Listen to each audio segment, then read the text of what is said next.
Приветствуем на канале реальных историй. Сегодня неприукрашенный рассказ о гарантийном сервисе Cherry Tiggo 4, где знакомый каждому автовладельцу мелкий стук обернулся настоящей битвой с официальным дилером.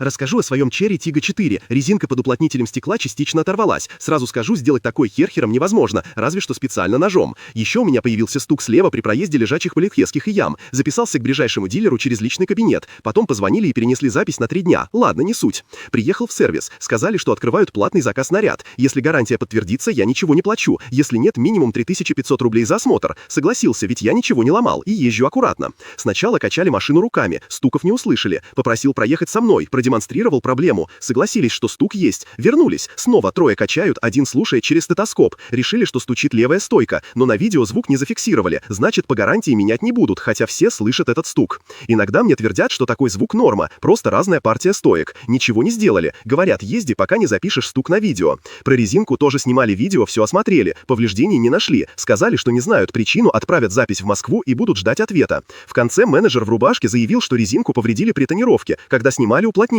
Хотя я целый час провел в зоне ремонта с мастерами и инженерами, и такой версии там даже не возникало. Спросил его, как наружная резинка связана с пленкой, наклеенной изнутри. Напомнил, что тонировку делали при мне, ничего не снимали. С резинкой тоже ничего не решили. Ждем ответа из Москвы. Денег не взяли, сказали, это из-за лояльности, мол, одолжение сделали. Вот такой сервис. Если этот детектив с дилером помог избежать подобных проблем, поддержите канал лайком и подпиской, чтобы разбирать автомобильные скандалы стало нашей полезной привычкой. А в плейлистах вы найдете продолжение этой саги о гарантийных битвах, где мы раскрываем еще более абсурдные дилерские уловки и кейсы.